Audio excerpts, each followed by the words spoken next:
अच्छा, लोग बोलते हैं ना हम अलाइनमेंट में कैसे आए, अलाइनमेंट क्या होता है, कैसे होता है, अलाइनमेंट में कैसे आया जाता है।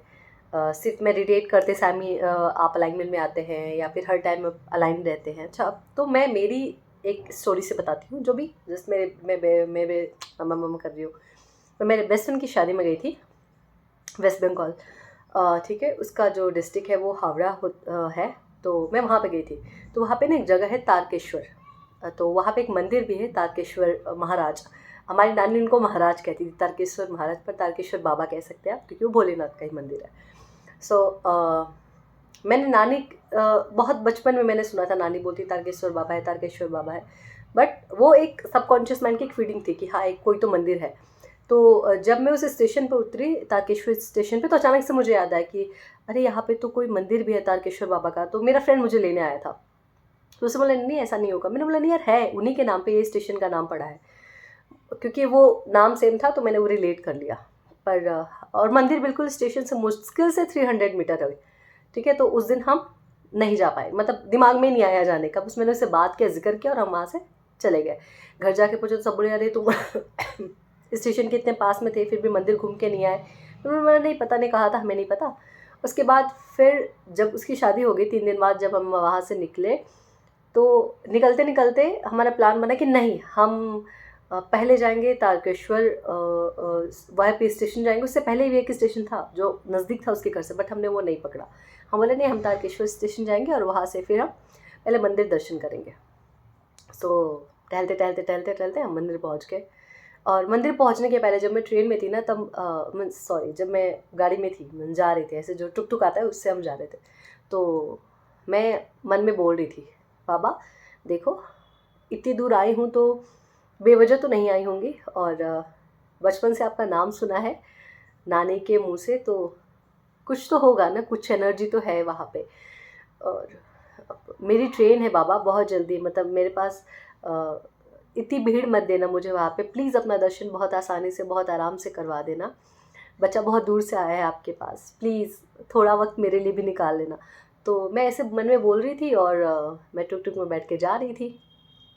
और लिटरली जब मैं वहाँ पहुँची मुश्किल से 2 लोग थे वहाँ पे, सिर्फ 2 लोग। ऐसा कि वहाँ पे कोई रोक टोक नहीं था उस टाइम, क्योंकि भीड़ ही नहीं थी तो रोक टोक नहीं था। सो अंदर गए, दर्शन किया, और दर्शन करके बाहर आ गए। अच्छा, बहुत बार ऐसा होता है ना कि जब कोई ऐसे मंदिर हो और आप जाते हो तो सोचते हो आज हमें ये मांगना है, वो मांगना है, ऐसा मांगना है, वैसा मांगना है, इतनी सारी चीज़ें, इतनी सारी मन्नत है। पता नहीं क्यों मेरे साथ ऐसा होता है कि जब भी मैं ऐसे किसी स्थान पे जाती हूँ ना, तो सिर्फ दिमाग में एक ही चीज़ रहता है, thank you for everything, thank you for every, thank you मुझे यहाँ तक बुलाने के लिए, थैंक यू अपना दर्शन देने के लिए, थैंक यू। मैं भूल जाती हूँ कि ऐसा क्या है, ऐसी कौन सी चीज़ है जिसके लिए मुझे मांगना है और उसके लिए मुझे थैंक यू बोलना है। मेरे दिमाग में कुछ नहीं था, पता नहीं क्यों, वहाँ की एनर्जी थी, वहाँ की पावर थी, वो क्या था कि सिर्फ थैंक यू चल रहा था। Thank you for everything Baba, thank you for everything, thank you हमें यहाँ तक लाने के लिए। ये दोस्त की शादी तो बहाना है, शायद आप अपने पास बुलाना चाहते थे, इसलिए आपने जैसे जैसे करके मुझे यहाँ तक बुला लिया। और कुछ ही देर में हमारी ट्रेन थी। ठीक है, मुश्किल से वहाँ से 10 मिनट निकले और हमारी ट्रेन बस स्टेशन से छूटने वाली थी, इतना था बस। तो होता है ऐसा कि आप को ईश्वर को अगर आप को देखना होता है ना, आप उनको दर्शन करवाना होता है, तो वो कहीं ना कहीं से वो रास्ता ढूंढ लेते हैं, कहीं ना कहीं से वो आपको बुला लेते हैं। लोग लंबी लंबी लाइनें लगाते होंगे शायद उस मंदिर में, जहाँ तक मैंने सुना है। लेकिन जब हम गए तो वो बिल्कुल खाली था, सिर्फ 2 लोग थे, लिटरली सिर्फ 2 लोग थे। और मेरे आंसू नहीं रुक रहे थे। तो जब भी आपको इम्पल्स आए, जब भी आपको ऐसी चीज़ें आए और आपको लगे कि यहाँ जाना चाहिए, तो समझ लो वो यूनिवर्स का बुलावा है और वहाँ पहुँच जाओ। कुछ मत मांगो, कुछ मत मांगो, कोई प्रेयर करना नहीं है आपको कि ये दे दो, वो दे दो। जो है आपके पास ना, उसके लिए बस धन्यवाद दे दो। वो बोलेंगे ना कि यार तुम्हें इतने दूर से मैंने बुलाया, फिर भी तुम ये मांग रहे हो, वो मांग रहे हो, ऐसा मांग रहे हो, वैसा मांग रहे हो। तो कुछ मत मांगो यार, आप वहाँ तक पहुँच गए, सेफली पहुँच गए, सुरक्षित पहुँच गए। प्रसाद लेने के लिए आपके पास पैसे हैं, है ना, तन ढका हुआ है, आपके कंकड़ पत्थर ना लगे इसके लिए आपके पैर में चप्पल हैं, जूते हैं, और क्या चाहिए।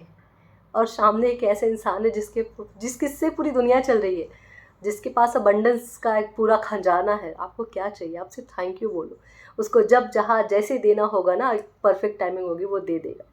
मैं वहाँ से निकली तो मैंने सोचा यार, मैंने तो सिर्फ thank you thank you thank you बोला, है ना।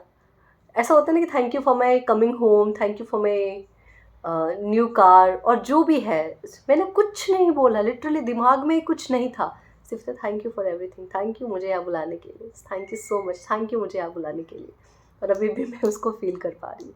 तो जब आप ऐसे प्लेसेस पे जाते हैं ना, आपको कुछ याद नहीं रहता अगर आप उस एनर्जी को फील करते, बट उस एनर्जी को फील करने के लिए मेडिटेट करना बहुत ज़रूरी है। तभी आप उनके इशारों को समझ पाओगे, वो अलाइनमेंट को समझ पाओगे, उस अलाइनमेंट को महसूस कर पाओगे, है ना। इसके लिए बहुत ज़रूरी है मेडिटेट करना।